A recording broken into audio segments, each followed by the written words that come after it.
Welcome to English class. इस lesson में आप सीख सकते हैं कि एक पिक्चर को कैसे डिस्क्राइब किया जा सकता है इंग्लिश में। डिस्क्राइबिंग अ पिक्चर बहुत सारे इंग्लिश एग्जाम्स में यूज़फुल होता है और ये बहुत अच्छा वे है जिससे आप अपनी इंग्लिश स्किल्स की प्रैक्टिस कर सकते हैं और अपनी वोकैबुलरी को इन्हांस कर सकते हैं। In this lesson, you can learn how to describe a picture in English in clear, detailed language. मैं आपको स्टेप बाय स्टेप बताऊंगी कि आप अपने आंसर्स को पिक्चर डिस्क्रिप्शन के लिए कैसे बिल्ड कर सकते हैं। इस वीडियो के कुछ पार्ट्स हैं। Number 1, how to summarise what you see. There is a question, what's the best way to start your description. आपको स्टार्ट करना है समरी से, जहां आप जनरल डिस्क्रिप्शन दे सकते हैं कि पिक्चर में क्या है और जो उसमें आप देख सकते हैं। ये यूज़फुल होगा इमेजिन करना कि एक पर्सन जिससे आप बात कर रहे हो वो पिक्चर नहीं देख सकता है और आपको बताना है कि वो पिक्चर कैसी है। Think what does other person need to know. और आपको क्या कहना है कि दूसरे लोग समझ सकें कि पिक्चर में है क्या। Let's do an example. अभी स्क्रीन पे एक पिक्चर देखें। अब आपको समराइज करना है इसको एक या दो सेंटेंसेस में। ये आप कैसे करेंगे, चलें देखते हैं। इसके लिए आप लिख सकते हैं इस पिक्चर को देखकर, number 1, there are multi coloured umbrellas. Number 2, the picture shows umbrellas hanging in the air. आपने बहुत सिंपल से इसको समराइज करना है पहले, जो कि आसानी से समझ आ सके और वो पिक्चर का जर्नल भी हो। यानी आपने इसकी समरी बनानी है 2 लाइन्स पर जो आप इसमें देख रहे हैं। इसमें से आप ये फ्रेजेस यूज़ कर सकते हैं। For example, there is, there are, the picture shows, etcetera. Okay, अब समरी के बाद आप और डिटेल्स ऐड करेंगे। अब आते हैं सेक्शन 2 की तरफ, how to describe where things are. Summary की डिटेल्स ऐड करने के बाद आप बताएंगे कि चीज़ें इसमें कहाँ कहाँ हैं। यहाँ आपको डिटेल्स ऐड करने के लिए कुछ फ्रेजेस यूज़ करनी पड़ेंगी। इसकी एग्जाम्पल्स आप देख सकते हैं। For example, in the top left, at the bottom, in the background, in the foreground and so on. आप कह सकते हैं प्रीवियस पिक्चर के बारे में जो हमने पहले देखी है। Number 1, we can see the street light and the umbrellas fill the picture from left to right. और इसी तरह आप एक या दो सेंटेंसेस और भी ऐड कर सकते हैं इन फ्रेजेस को यूज़ करते हुए। Okay, what's next. अब है section 3, adding details to your description. अब आप पिक्चर को डिस्क्राइब करना शुरू करेंगे डिटेल के साथ। अब आप इस पिक्चर को दोबारा देखेंगे जो आपने पहले देखी है। जब आपने और डिटेल्स ऐड करनी है तो आपने सब कुछ नहीं बताना जो पिक्चर में है, ये ज़रूरी नहीं। आपने सिर्फ इम्पोर्टेंट पॉइंट्स ऐड करने हैं पिक्चर के। So for this picture what you think the most important parts are. अब हम ये कह सकते हैं कि इस पिक्चर में मोस्ट इम्पोर्टेंट कलरफुल अम्ब्रेलास हैं। नाउ लेट्स सी कि हम इसमें कौन से सेंटेंसेस को इंक्लूड करते हैं। Number 1, the umbrellas are of many bright colours. Number 2, mostly bright colours are pink, yellow and green.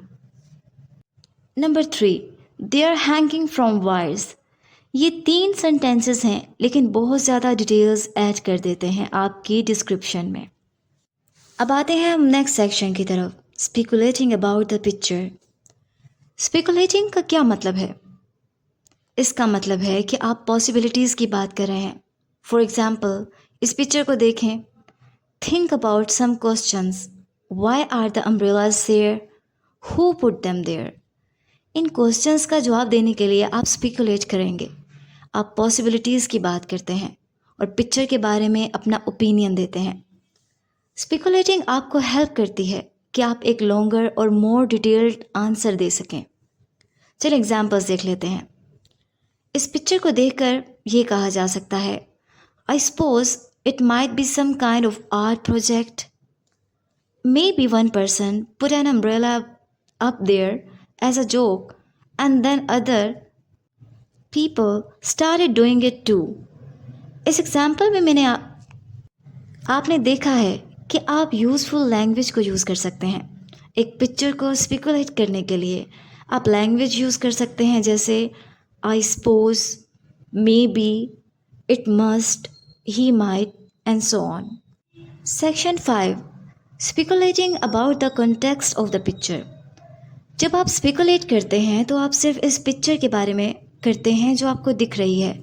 अब आपको स्पेकुलेट इस बारे में भी करना है जो नहीं दिख रहा है। How is this possible? Well, इस पिक्चर को देखकर सोचें कि इस बारे में सोचना कि जो हिस्सा आपको नहीं दिख रहा वो बहुत यूज़फुल हो सकता है डिटेल्स लिखने के लिए। What will you say about this picture again? आप यहाँ कह सकते हैं perhaps the photographer was a tourist. Number 2, he was just walking around the city when he saw this strange and amazing scene. ये भी सोचा जा सकता है कि पिक्चर कहाँ और कब ली गई, किसने इसको लिया, और what the photographer was doing there. अब इसके फाइनल सेक्शन की तरफ आते हैं। Making a longer answer.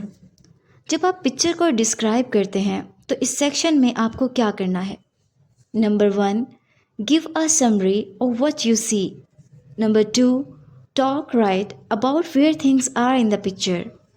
Number 3, add details. Number 4, speculate about what is in the picture. Number 5, speculate about the context of the picture. चलिए अब मिलकर इसका लॉन्गर आंसर बनाते हैं, उसी पिक्चर का जो आपको पहले शो की गई थी। अब इसका लॉन्गर आंसर ये पॉसिबल है। The picture shows umbrellas hanging in the air. In the foreground, we can see a street light, and the umbrellas are of many different colors. Mostly bright colors are pink, yellow, or green. They are hanging from wires. I can see at least 4 lines of umbrellas hanging down in this way. But there could be even more. Maybe this is some sort of art project. It might also be festival or tradition that people decorate the streets with colorful umbrellas like this. I suppose the picture was taken in the city or town, though I can't tell where exactly. Perhaps the photographer was a tourist and was just walking around the city when he saw this amazing and strange scene. तो ये वे है जिससे आप किसी भी picture को describe कर सकते हैं। अब आपको क्या करना है, आपने हर सेक्शन की प्रैक्टिस करनी है और इनको इकट्ठा कर कर लिखना है। Alright, now it's your turn. ये आपके लिए एक नई पिक्चर है। वीडियो को पॉज करें और ट्राई करें। क्या आप इस पिक्चर की लॉन्गर डिस्क्रिप्शन बना सकते हैं जैसे हमने पहले किया है, और आप इसकी लॉन्गर डिस्क्रिप्शन बनानी है। आपको सेम सेंटेंस को फॉलो करना है, इसके स्ट्रक्चर को, और आपको इससे ज़्यादा से ज़्यादा प्रैक्टिस करनी है इस वक्त तक जब तक आप कंफर्टेबल ना हो जाएं कि पिक्चर को डिस्क्राइब करने में। आई होप कि आपको इसकी बहुत अच्छे से अंडरस्टैंडिंग हुई है। Thanks for watching.